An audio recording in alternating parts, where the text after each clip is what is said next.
today? That was bad. No, that was not what I expected at all out of a crowd this size. I'll give you one more try. I said, how we doing today? That's right, they could hear that one in Cars Land. Look, I don't know if you could tell from my little entrance there, but I have been hitting that special eggnog extra hard to get in the real spirit of the season today. Are you all excited for another festive? Let me finish the question. It's okay, I'll give you another chance. Are you all excited for another festive tale full of Yuletide cheer? Yeah! Very good. Children, I'm going to give you a lesson about live theater. If I want your reaction, I will do an upward inflection at the end of my sentences. It goes like this. Hello, everybody!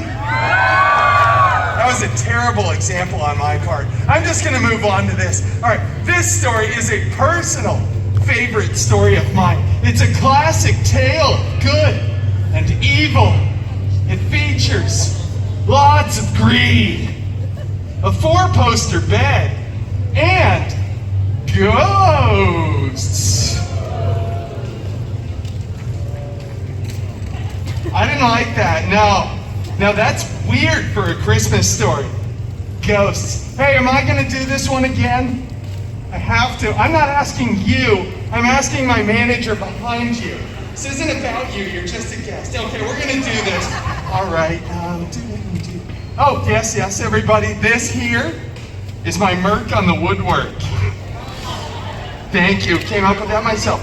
To tell this story the right way, we have to travel back in time to jolly old England for a dignified holiday tale written by Sir Charles Xavier Dickens and brought to you today by Disney Plus. Yeah, I wouldn't know how to react to that either. Yeah, you see, I was supposed to be a limited time special event for just the summer, but now, thanks to the fine people and their money at Disney Plus, I'm here through the holidays.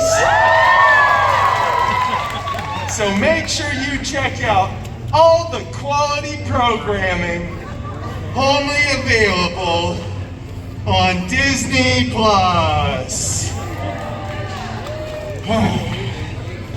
Well, now that the pandering is done and I feel extra dirty, we're going to move on to the story.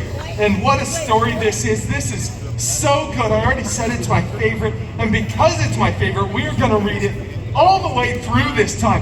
160 pages, so buckle up, everybody. Right. Oh, so much joy and happiness to be had in Christmas stories. Marley was dead. Wow, that is a dark start. Let's see. Dead as a doornail. What is wrong with the author of this? Oh, here we go. This is better.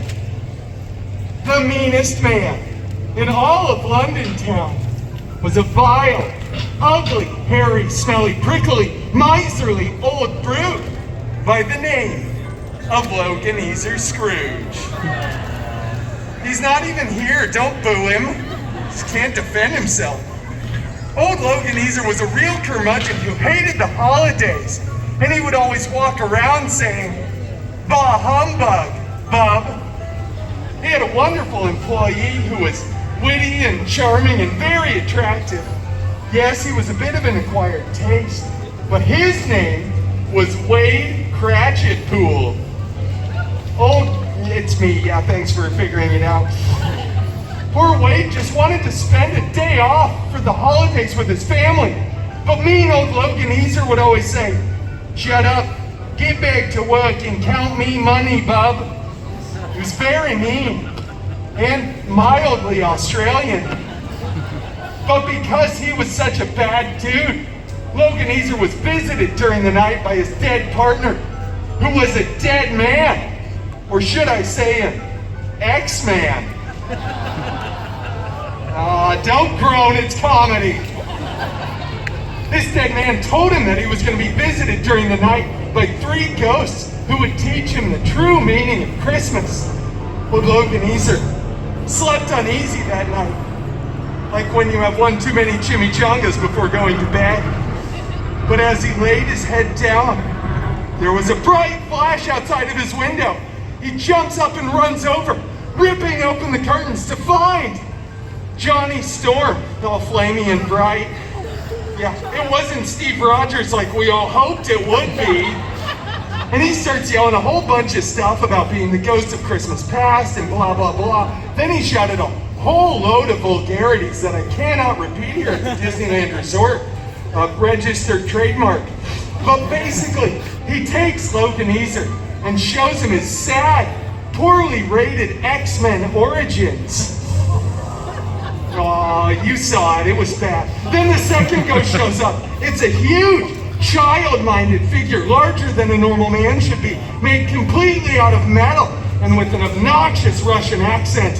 He says, Logan Easer, gaze upon the Cratchit Pool family and see your shame. He takes him and shows him a beautiful family living in a small studio apartment right off of Pico and Crenshaw. Blind Al, Dog Pool, and little tiny Peter Pool, who's obviously very ill and leaning on a too small crutch. They could hardly get by on the meager salary that Wade's boss gave him. Old Logan Easer was a pitiful scene as a single tear rolled down his chiseled jawline right into those furry-licious mutton chops. It's just like when you see the climax of that perfect rom-com, The Proposal. Next, there was a cemetery scene with the ghosts of Christmas Days of Future Past, and things get all crazy, the timelines get all convoluted. I'm not going to go into it because it will give you nightmares, and it destroyed the entire X-Men franchise for a couple years. But basically, all the ghosts taught Logan Easer that you need to keep the spirit of Christmas in your heart all year round.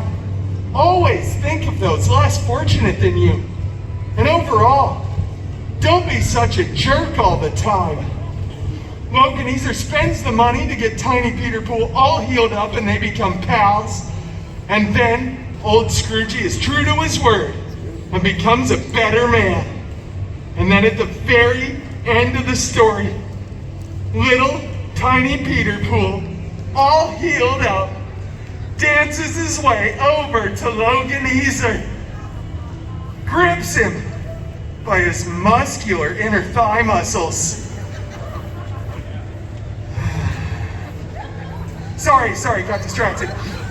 And then Tiny Peter Pool says, directly into camera, because he's a poorly trained child actor, he says, God of thunder bless us, everyone. And they all live happily ever after. Oh, thank you. They are happy too, because this story has been redone and merchandised so many times over the years. It is what we in the biz like to refer to as easy money. Yeah, the real spirit of the season, people, positive profit margins. Thank you all so much for joining me for this Storytime with Deadpool holiday special. I hope you enjoyed it. I'm going to go backstage now and take my state-mandated 15. I hope you all have had a wonderful day, and I will see you next time. Happy holidays! And of course, happy holidays, Disney Plus! All right, yeah, they hit top billing even in my own show. Love you all so much. I'm gonna go backstage and watch Frozen on. I don't know if I get paid when you say it.